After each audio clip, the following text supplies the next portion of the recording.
Fala, meus amigos, daquele jeitão? Eu aposto que a maioria da galera que frequenta o canal tem curiosidade para saber o que de mais importante aconteceu em cada ano da década de 80. Pode dizer aí. Qual música foi a mais tocada em cada ano, o que estava passando na TV, acontecimentos marcantes. E como a maioria de nós éramos pequenos, isso fica bem nublado na memória. Então, se você quer saber um pouco mais sobre tudo isso, seja muito bem-vindo a mais um Coleção em Ação Show.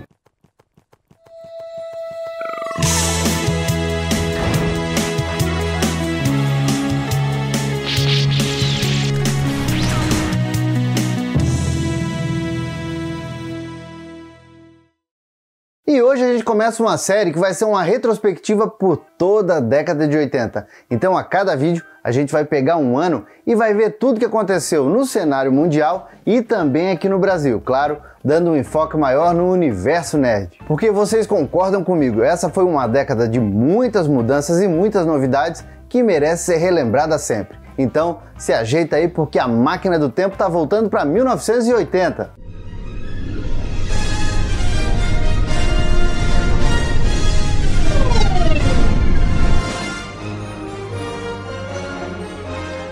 E a década já iniciou com várias mudanças que afetariam o mundo todo. Em 1980, o presidente do Brasil era João Figueiredo, e nesse ano foi aprovada por unanimidade a emenda constitucional que restabelecia eleições diretas para governadores dos estados. Enquanto isso, nos Estados Unidos, o presidente Jimmy Carter entrava em seu último ano de mandato e quem vencia as eleições era Ronald Reagan, um conhecido ator de filmes de cowboys do passado. E esses fatos históricos, é claro, teriam influência no cenário brasileiro e também do mundo, quando a gente fala de entretenimento. E já em 18 de julho daquele ano chegava ao fim a TV Tupi. Era o fim de uma era, principalmente para os brasileiros dos anos 60 e 70, acostumados com aquela que levava orgulhosamente o slogan de primeira TV do Brasil.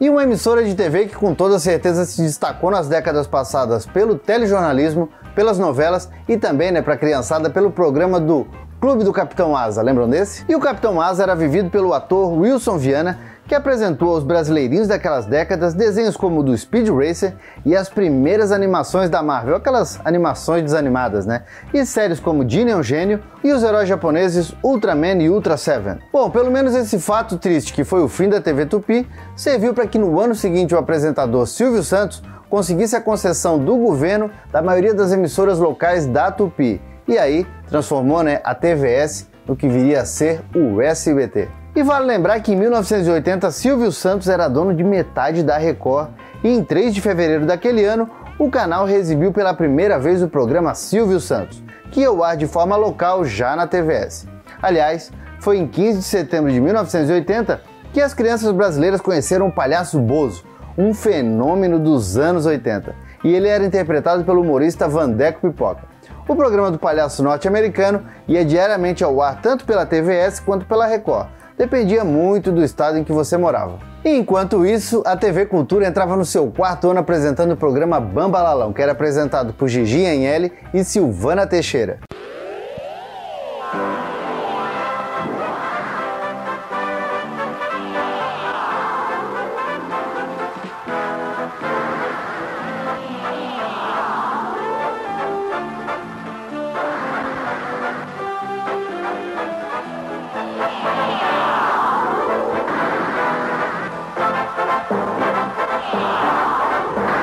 E por se tratar da TV Cultura, é claro, era um programa bem educativo, com um palco que mais parecia um circo. E eles traziam várias crianças, quase todas vindas de excursões escolares, para participar de um monte de brincadeiras. Já a turma do Lambi Lambi também fazia sucesso entre a criançada na TV Cultura da época. E naquele ano, o Daniel Azulay lançou o primeiro vinil da turma com a música Algodão Doce. Sentado no caixote, abraçado na viola, roda, pede pra cantar, eu canto e digo agora é hora de voltar ao meu princípio, ao começo da história, de que tempos me recordo, só eu sei por onde andei. E a Rede Globo, que em 1980 completaria 15 anos, já despontava como líder nacional de audiência. E além de exibir a versão clássica do Sítio do Pica-Pau Amarelo, e isso 2 vezes ao dia, passava também o Globinho, que era uma espécie de jornalístico infantil com média de 15 minutos de duração, e o programa Globo Cor Especial, além do HB80, que exibiu naquele ano diversos desenhos da Hanna-Barbera, como a Turma do Zé Colmeia, Super Amigos, os Jetsons, os Quatro Fantásticos e os Flintstones. Aliás, vou dizer, fica difícil falar de 1980 e não falar da Hanna-Barbera. Praticamente todos os canais abertos, passavam algum ou vários desenhos da Hanna-Barbera. Era a preferência nacional da criançada. E no dia 10 de outubro, chegou o especial Vinícius para Crianças, Arca de Noé, que foi ao ar na Sexta Super em comemoração ao Dia das Crianças.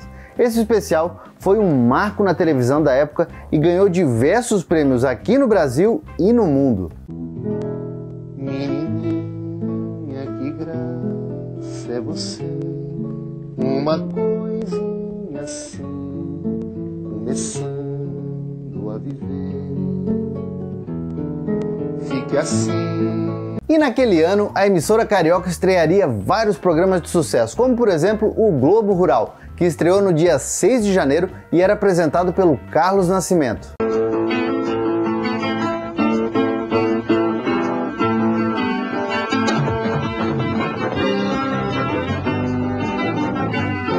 Rede Globo apresenta Globo Rural. Em 1980 também estrearam os programas TV Mulher e Vale a Pena Ver de Novo. E enquanto o primeiro despontava por ser dedicado ao público feminino, o segundo ficaria eternamente conhecido por reprisar os maiores sucessos das novelas da Globo. E por falar em novelas, a Globo começou o ano passando Água Viva do Gilberto Braga e terminou o ano passando Coração Alado da escritora Janete Claire. E estreava também naquele ano a série do Bem Amado, que dava sequência à história da novela de 1973 e mostrava o prefeito Odorico Paraguaçu, vivido pelo grande Paulo Gracinto, tentando a qualquer modo inaugurar o cemitério da cidade de Sucupira. E quem não lembra, do Zeca Diabo, um dos personagens brasileiros mais icônicos dos anos 80, que era vivido pelo grande Lima Duarte. Por obséquio, o senhor me deu uma pinguinha?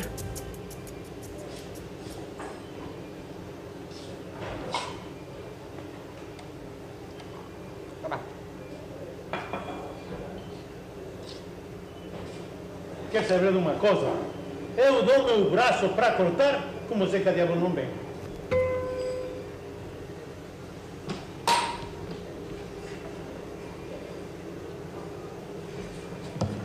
Aí, moço, tá aí o seu dinheiro. Não deu o seu braço para cortar, não, que ele pode me fazer falta, viu? E essa série fez tanto sucesso no Brasil que ela durou absurdos 4 anos e ganhou 220 episódios. E falando em produções nacionais, em 1980 os Trapalhões já eram um programa obrigatório para toda a família brasileira. E ia sempre ao ar às 19 horas antes do Fantástico, que começava religiosamente às 20 horas das noites de domingo da Globo. E quem ainda ganhava reprises pela emissora naquele ano era a atração Shazam, Xerife e Companhia, que era estrelada pelo Paulo José e Flávio Miliaccio, que tinham vivido os personagens entre 1972 e 1974. E os seriados norte-americanos, Esses já eram sucesso no mundo todo e, claro, aqui no Brasil não era diferente. Por exemplo, a Bandeirantes começou o ano passando séries como O Homem de 6 milhões de dólares, O Valente Cachorro Rin Tin Tin, a série Mod Squad e a clássica Missão Impossível. A Rede Globo também era praticamente lotada com séries de sucesso, como A Ilha da Fantasia, Mulher Maravilha da Linda Carter, Os Waltons, Happy Days, Esquadrão Resgate e O Incrível Hulk, com aquela musiquinha que deixava qualquer um triste. E foi também em 1980 que a Globo trouxe para o Brasil uma série que já era um imenso sucesso lá nos Estados Unidos. E aí, quem aí dos anos 80 que não lembra de Dallas? A série dramática que mostrava a história da família texana dos Ewings e a eterna briga por dinheiro e poder.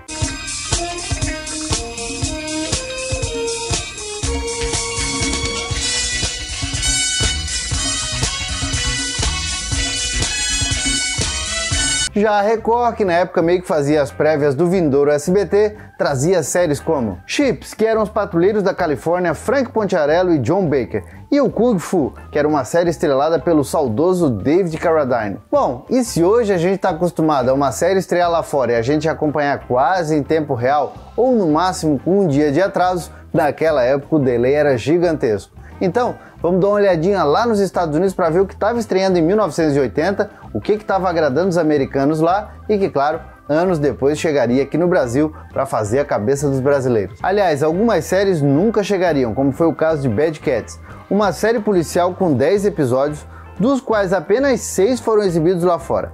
Naquele ano, também chegava Cosmos, uma série documentária apresentada pelo cientista Carl Sagan.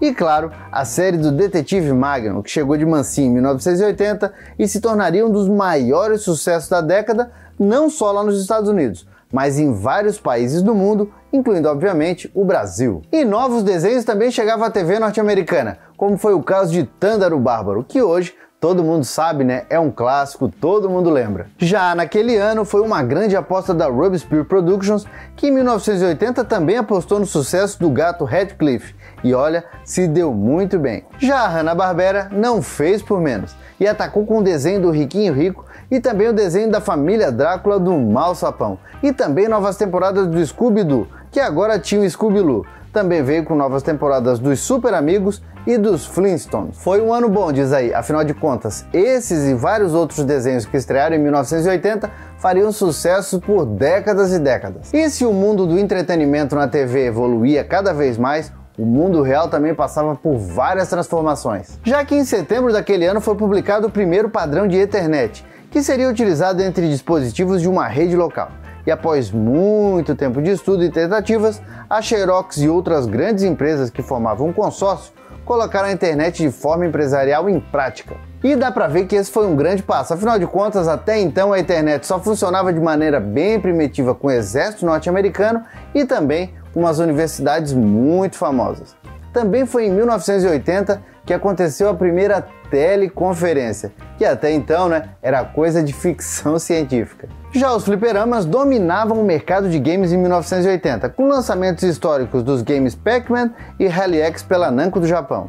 Já a Atari, além de lançar o game Missile Commando para os fliperamas, ainda dominava o mercado dos domésticos com o Atari VCS e o lançamento da versão em cartucho do game Space Invaders, que naquele ano vendeu mais de 2 milhões de unidades.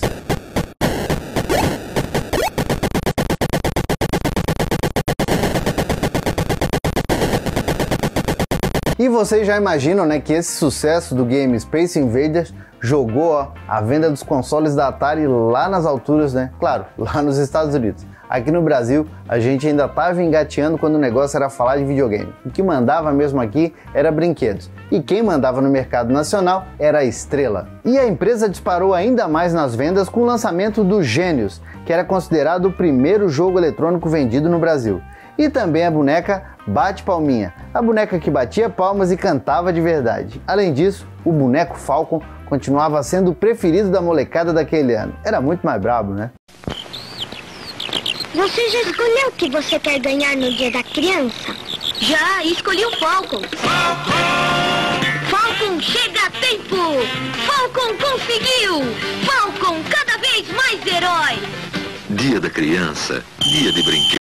E a linha ainda contou com o lançamento do Falcon 80, que tinha os olhos de águia moreno, ruivo e loiro. Além do Torak, que finalmente dava ao Falcon um grande vilão que era inspirado no Darth Vader. E enquanto o Brasil recebia pela primeira vez na história um Papa, com a visita do carismático Papa João Paulo II, no mesmo ano o cantor norte-americano Frank Sinatra fazia um show para mais de 100 mil pessoas no Rio de Janeiro. E os Estados Unidos boicotavam as Olimpíadas de Moscou, não mandando um único atleta para o evento, que também contou com o boicote parcial de outros países aliados dos Estados Unidos.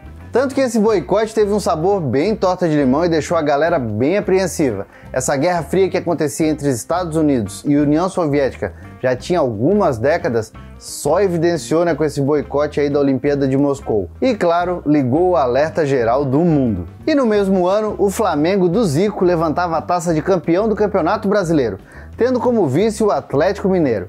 Na Fórmula 1, o piloto campeão foi o australiano Alan Jones, enquanto Nelson Piquet ficou com o vice-campeonato. E 1980 também marcou como a despedida do Emerson Fittipaldi da Fórmula 1. Já no cenário musical, a mais tocada do ano no Brasil é Balancê de Gal Costa, enquanto Another Brick in the Wall da banda Pink Floyd é a música internacional mais executada nas rádios nacionais. O disco mais vendido em 1980 é o fenômeno Back in Black da banda australiana AC/DC, que só naquele ano vendeu a impressionante marca de 25 milhões de cópias, e isso só nos Estados Unidos. E Back in Black, só para vocês verem a importância da coisa, até hoje é um dos discos mais vendidos da história e colocou o AC/DC no topo das bandas mais importantes do mundo. E olha, até que esse marco veio numa hora importante, já que em 20 de fevereiro de 1980, a banda perdia o lendário vocalista Bon Scott, que foi morto por asfixia em decorrência de envenenamento por bebida alcoólica. E quem assumiria o lugar do Bon Scott seria o também lendário Brian Johnson, dono de uma das vozes mais poderosas do rock mundial. E 1980 também marcaria pela despedida de várias celebridades importantes, já que aqui no Brasil partiam o poeta Vinícius de Moraes, o compositor Cartola e o cantor Paulo Sérgio. Lá fora, partiam para o andar de cima lendas como o diretor britânico Alfred Hitchcock e o querido inspetor Clouseau, o Peter Sellers. Também morria Steve McQueen, um dos primeiros durões do cinema, vitimado pelo câncer aos 50 anos. E antes que 1980 acabasse, o mundo ficaria muito triste e também muito chocado com uma morte, já que o assassinato do ex-Beatle John Lennon ocorreu no dia 8 de dezembro daquele ano. O cantor foi assassinado com 4 disparos de um revólver que estava nas mãos do lunático Mark Chapman. O mundo acordou hoje com uma notícia trágica. John Lennon, um dos Beatles, morreu assassinado. O crime foi no final da noite de ontem, em Nova York. Lennon chegava em casa com a mulher Yoko Ono quando o homem se aproximou, puxou um revólver e deu vários tiros no artista. Bom, coisas ruins e coisas boas fazem parte de qualquer ano, E com 1980 não foi diferente. Agora, uma coisa foi diferente em 1980. Foi o início da década mais lendária quando o assunto é cinema. E a comédia foi muito bem representada por filmes como o clássico Aperte os Cintos, o Piloto Sumiu e The Blues Brothers, conhecidos aqui no Brasil como Os Irmãos Cara de Pau. Enquanto o drama foi representado por filmes como O Homem-Elefante, Touro Indomável e A Lagoa Azul. E o que seria da Sessão da Tarde anos depois, se não fosse esse clássico, com a Brooke Shields? Já o gênero de terror iniciaria a década com o primeiro filme da série Sexta-feira 13, ainda sem o Jason como um dos maiores matadores do cinema. E também o clássico O Iluminado, com direção do Stanley Kubrick e com Jack Nicholson no papel principal. Só filmão, hein? E também foi em 1980 que o cinema blockbuster começou assim a pegar corpo de verdade, dando sequência porque já tinha sido iniciado lá no final da década de 70. Com clássicos absolutos como Superman 2, a aventura continua, trazendo Christopher Reeve, o maior dos super-heróis, de volta ao papel do Homem de Aço, e também o melhor Star Wars já feito, com o filme O Império Contra-Ataca, no ano em que a galera ficou sabendo que o Luke Skywalker era o filho do Darth Vader, o maior vilão de todos os tempos. E aqui cabe menção honrosa para 2 clássicos da década de 80, que claro não podiam ter sido filmados em outro ano que não 1980, para a coisa já começar bem, O musical Xanadu, estrelado pela gatíssima Olivia Newton-John, com uma das melhores músicas temas já feitas e que infelizmente o YouTube não deixa eu colocar aqui para vocês. E também Flash Gordon, estrelado pelo canastrão Sam Jones, com um visual tão anos 80 que hoje é impossível não associar esse filme com aquela década. E que ainda contou com a trilha sonora da banda Queen.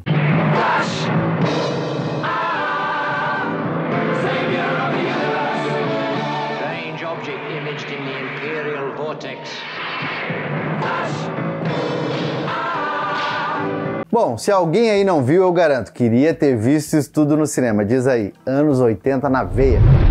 Bom, meus amigos, por enquanto era isso. Eu espero que vocês tenham gostado de viajar por 1980. Olha, e eu tô muito afim de fazer os outros 9 vídeos pra gente fechar uma retrospectiva muito legal a respeito dessa década. Só que assim, eu dependo de vocês pra isso. Então, bora se inscrever aqui no canal se não tá inscrito ainda, compartilhar esse vídeo e deixar aquele like felpudo, que aí, né, a coisa vai bombar e os outros vídeos com certeza vão vir. Também já aproveita para seguir a gente lá nas redes sociais, dá uma olhadinha no nosso site, né, que é especializado em coleções de brinquedos, e também acompanhar a gente lá no MachineCast. Toda segunda-feira eu tô lá, né, no podcast mais nostálgico e também mais maluco da podosfera. É só procurar em qualquer agregador de podcast que vocês vão encontrar. Bom, por enquanto eu vou deixando meu abraço, dizendo que a gente se vê no próximo vídeo e valeu! E esses são os membros Felpudo Gold do canal. Muito obrigado por acreditarem e ajudarem a preservar a memória do passado. E aproveitando, vem ser um Felpudo Gold você também. Aperta aqui no botão Seja Membro para mais informações de como ajudar o canal.